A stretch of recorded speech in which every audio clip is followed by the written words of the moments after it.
Ink therapy, ink therapy,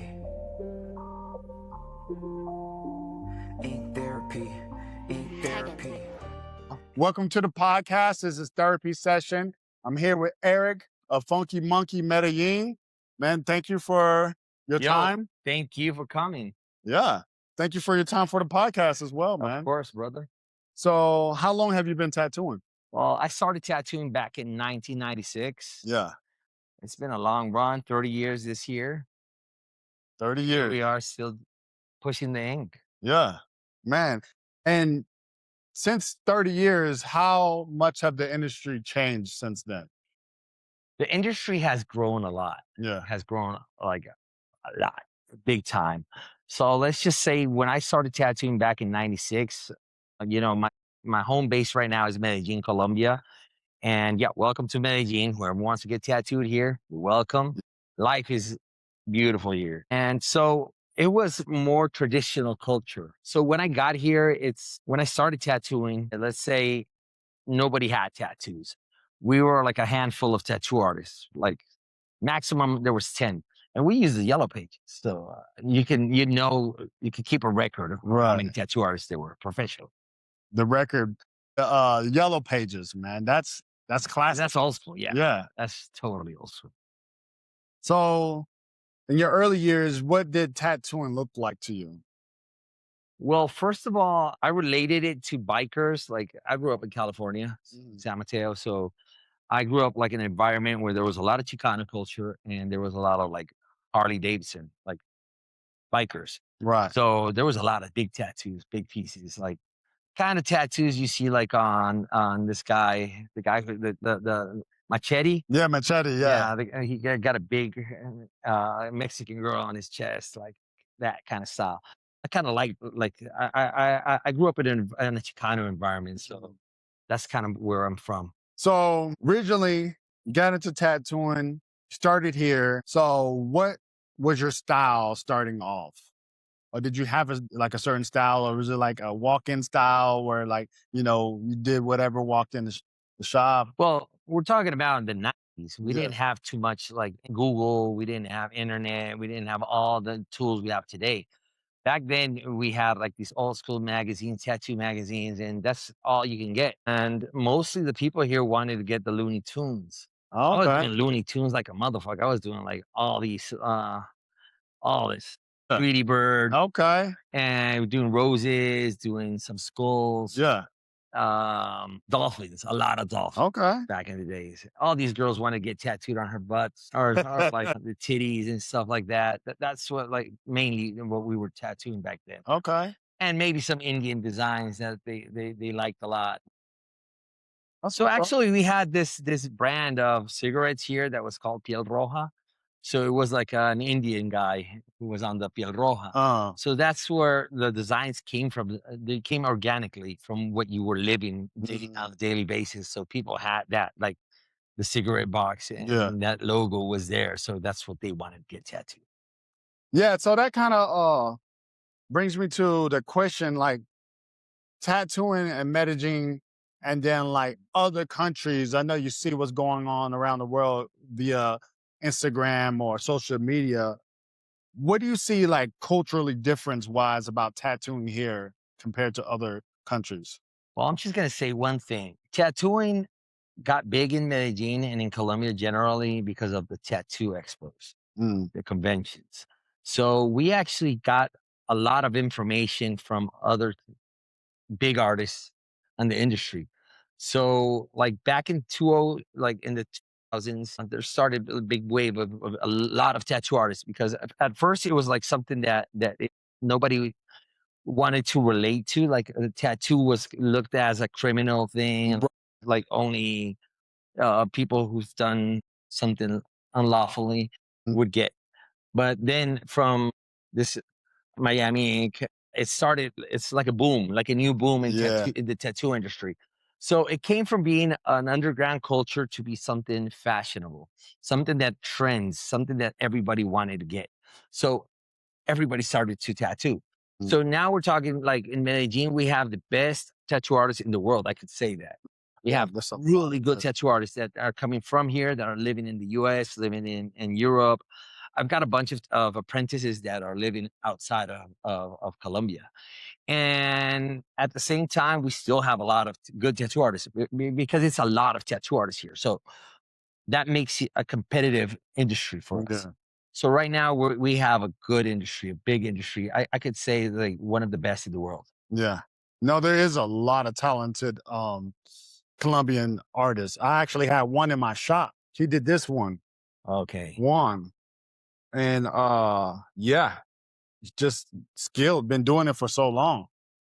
And I've had a chance to travel around Panama, Mexico, been in different tattoo shops, and yeah, you can tell like we're up there. We're at the same level. yeah. Same level, and even we can go a little bit higher. Yeah, for 'Cause we're sure. always studying, and so Mm. you can never stop studying. You gotta learn every day. I'm 30 years in this industry, and I still go to seminars. I still do a lot of stuff. So Yeah. you gotta be out there. You gotta get out of your comfort zone. That's the main thing, like for you to evolve as a tattoo artist, is like to get out of your comfort zone and get out there and learn and see the world. Because once you see the world, you can really realize that it's not about what you think you do, because you Right. think your clients tell you you're good, but are you that good? Right. So Compared to the world, right? exactly. So that's where you level up a little bit. So been tattooing for 30 years. How do you like adapt? Like you're saying, you're constantly growing, constantly evolving. How do you adapt to like what's Changes. changing? Yeah. Yeah, well, the only way you can adapt to change is introspection. Like you got to look inside of yourself, see what other people are doing, see what you're doing, see what new technology is coming out. Like Yeah. we started out with coil machines, then we went to rotaries, and now we're wireless. Mm. So, like back in the day, I remember the Spalding big ass this energy thing. Yeah. The And power supplies. the power supply was big as fuck. Now it's smaller, smaller, small. Then now it's wireless. So we've evolved a whole lot. Like in all these years that's been passing by, we've been like we went from doing our own needles to just buying them out. Right. You've been tattooing for 30 years Exactly. and you know, the industry is constantly evolving. How does one adapt and keep learning and keep wanting to progress? Well, the thing is that I've always wanted to be better in everything I do. So it's like I've done downhill, I played hockey, I've played underwater rugby. I've done a bunch of things. And in everything that I do, I try to improve myself. Right. So the only way to improve yourself is like to have auto criticism. You have to criticize yourself. You have to be real about what you're doing and what you see. So, like, mainly you build an artistic eye. You Yeah. have that artistic element in yourself.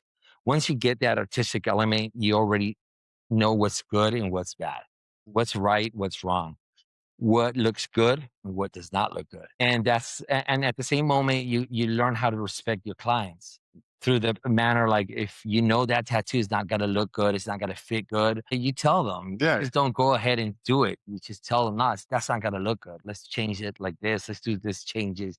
So that way, that's part of the evolution. Right. It's evolving the design from a normal drawing into a tattoo. So it's the same thing in everything you do. It's a process: observation, analyze, and execution. So you always have to use those three standards in your life. You have to analyze it. You have to see it, observe, analyze, and execute. Wow. Once you get through that, you're kind of like evolve automatically, because you're always looking, you're always analyzing, and every time you're going to execute it, you're going to do it better. Because you already done analyzed it. Exactly. So you're not stuck in just doing it. Mhm. Like they throw a tattoo at you, and oh yeah, I'll do it. Pinterest, whatever. Right. Yeah. You just try to do it on your own standards.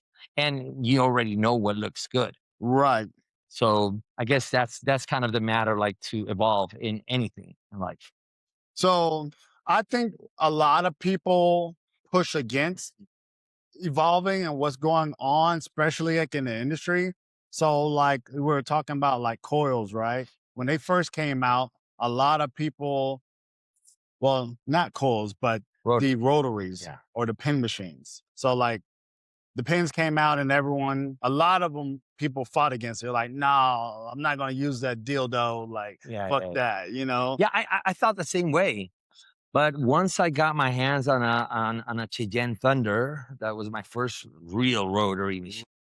That motherfucker could hit. That machine hits. I would do like 18 round shaders, lines, thick bold lines in one shot.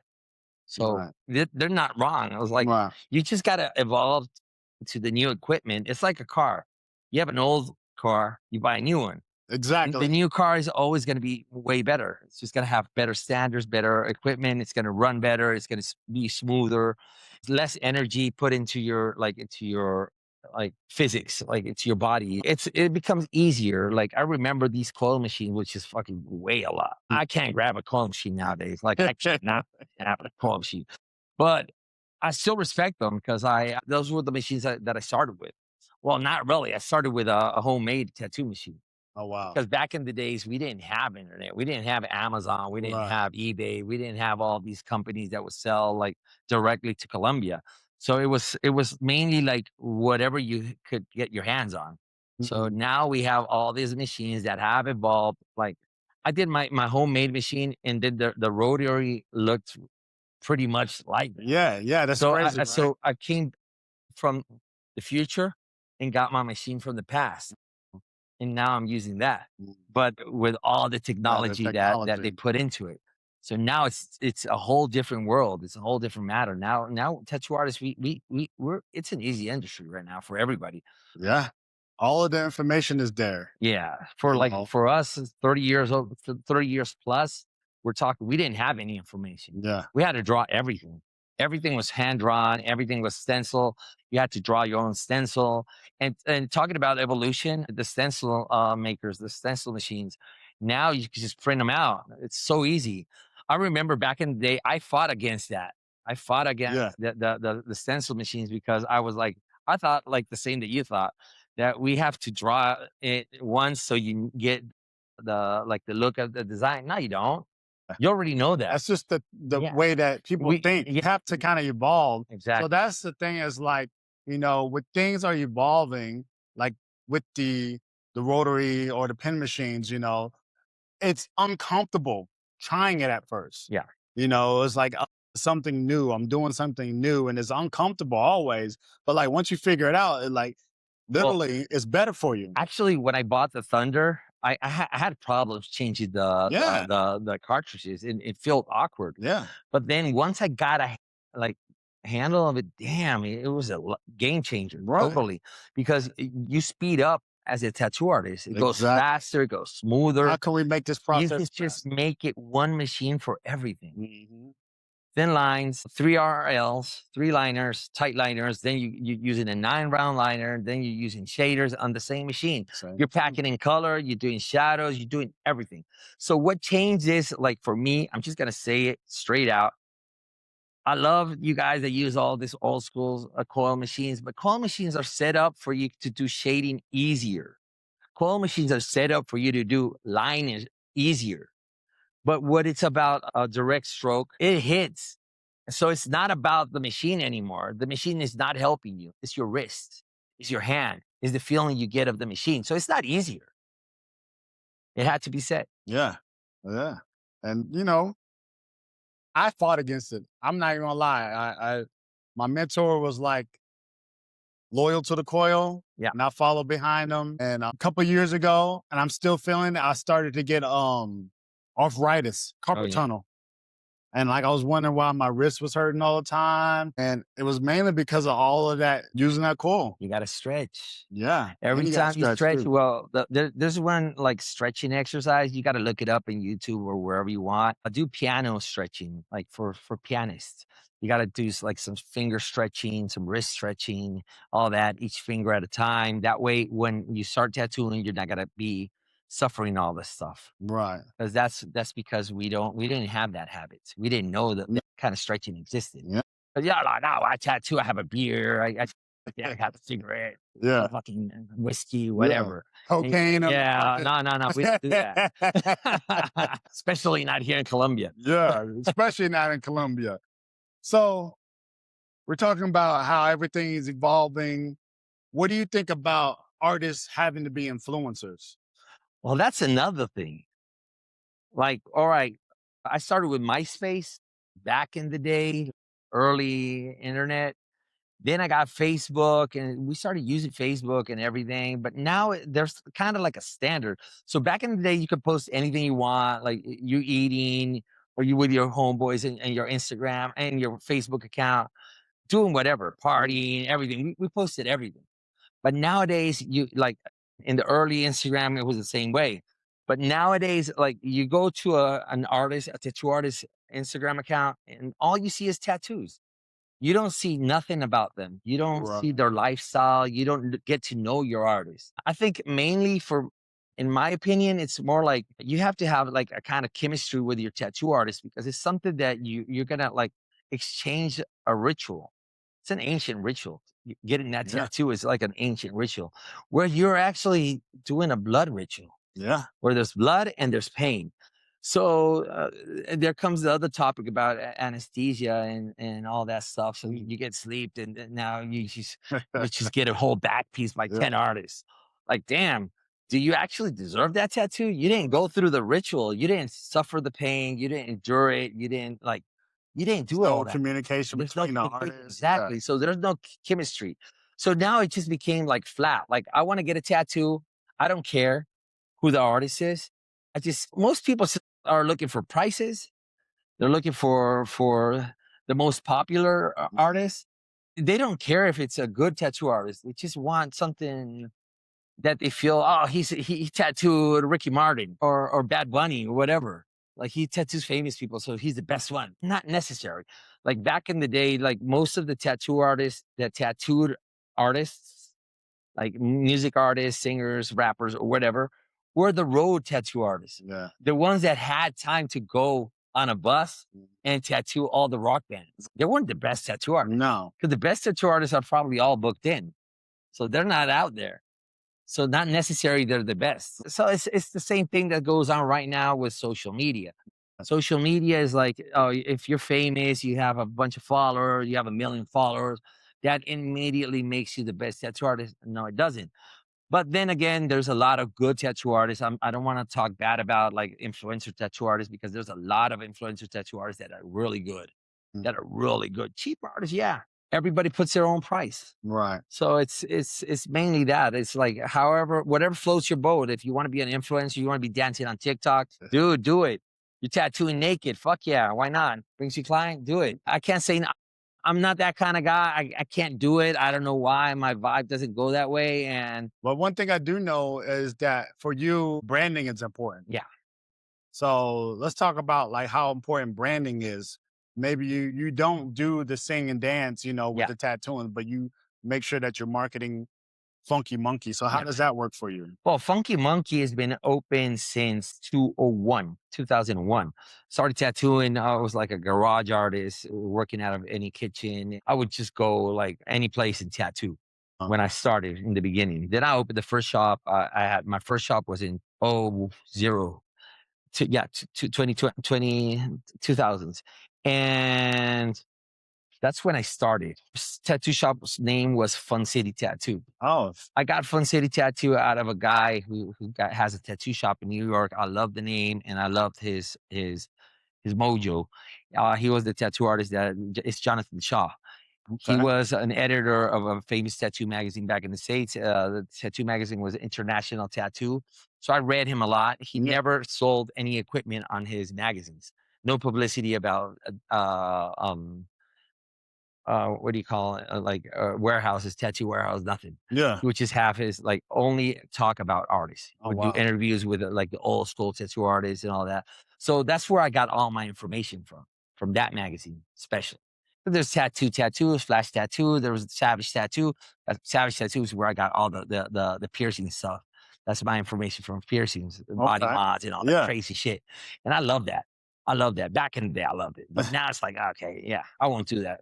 Like, but Right. now it's different. The industry has evolved a lot through social media, and as I said before, Miami Ink is social media as well. Yeah, yeah. And so Miami Ink brought a lot and pushed a lot of the industry forward.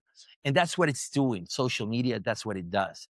It pushes, like, it made it mainstream. Now everybody wants a tattoo. Everybody wants a tattoo. And the thing is that it's good in one side, but it's bad on the other side, because now there's more tattoo artists than clients. Yeah. So where are we at right now? So it's like there's at least 100 tattoo shops here in Medellin or more. So that's what I'm talking about. And it's a small town. Right. So that's what social media did. Took us to another level, but is it good or bad? Who am I to judge? Well, I think it's good. I was able to find you through it because of your marketing and the good work that you're putting out of the shop, and you're being consistent. You're being consistent, and that is important. I think the algorithm favors that. Yeah. The algorithm. Yeah, favors you have to go with the flow at the end of the day. It's like I'm not saying I don't use it. I do use it, and I abuse it because we need it. Like what I tell all my tattoo artists, like, yo, you put a sign up, you got a shop. How many clients come to the shop daily? Like, let's say 10, 20. But if you're on social media, there's thousands of people watching you. That's your shop. Exactly. Your page is your shop. Exactly. So that's like bringing it to social media. All the information you have at the shop, all what you see here is on social media. So it works. It does. It definitely does work. Man, been doing it for 30 years. How do you avoid burnout? Like getting tired? Yeah. You got to draw, you got to paint, you got to search for different areas of the tattoo artwork. So I guess for me, it's always been fun. It's always been fun. I have fun. I enjoy tattooing. Dude, you meet a lot of cool people. I think this is one of those works that you cannot get burned out. It's hard to get burned out because you enjoy talking to people every day, meeting new people, different nationalities. Right now we're in Medellin. Medellin is like an international touristic place right now. So we're getting people from all over the world coming in. So it's different vibes. Every day you got different vibes, different clientele, and you level your standards up to where you want to be at. So that's what you have to do as an artist. You have to level yourself up to where you want to be. Once you're there, your clients are going to be the same type of clients that you are. So you're always going to be in the same kind of vibe. Right. So it's all about that. So I think at the end of the day is the energy you give out is what you get back. I love that. I love that. That's facts. So in closing, what are some words of wisdom to some upcoming artists? All right. Well, I'm just going to tell you guys, like, really, you want to start tattooing, check everything you want on YouTube. Yeah, there's a lot of information, but try to get an apprenticeship. Try to search for a tattoo artist that can help you out to grow, because you're going to be doing the same mistakes every day until somebody tells you, no, you can do it this way. You just move, like, switch a little bit, and it's going to be a game changer for you. But you have to have somebody who can tell you that. So when you learn alone, you're just doing what you think is right, but then you don't have that feedback. And that's what you need from in an apprenticeship. You need a tattoo guidance. So you have to get a good tattoo artist, someone you can vibe with, because there's a lot of annoying cunts out there that are going to tell you, nah, you suck. Yo, you come to me and I'm going to tell you suck, but I'm going to tell you how to fix it, how to be better, how to grow. Once you grow, dude, I go to tattoo seminars still. I'm 30 years plus in this. And I go to a seminar and I know I'm just going to learn one little detail. Yeah. One little thing. Everything else I already know. But there's one little detail that I'm missing. Right. That artist is going to give it to me. Right. That little detail is worth 10 hours of a seminar. That little detail it may be like a minute he's talking about it. But in that minute, boom, it opens up your mind. Yeah. And in that moment, you grow. So try to get an apprenticeship and draw a lot. And right now, there's a lot of things. Like when I started, there was not such thing like tattoo styles. Nobody was like talking about, oh, I only do tribal. No, well, there was like Lil Sueta. There was this Philip Lou. There was Jonathan Shaw. there was this guy, Freddie Negrete. I love Freddie Negrete. Like one of I'm a big fan of Freddie Negrete, Chicano tattoo art, like Smile Now, Cry Later. Yeah. He did that. He gave that to the tattoo industry. Wow. Yeah, there's something you got to do about that. You got to interview this guy. Oh, that'd be dope. Amazing. What you got to do is search for your own path.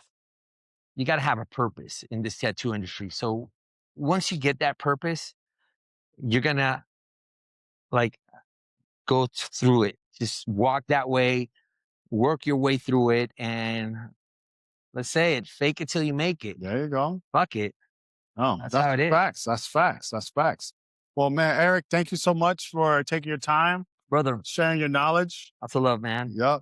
And thank y'all for tuning in to the therapy session. You know it. Anytime you need some therapy, you know where to come. Peace out, y'all.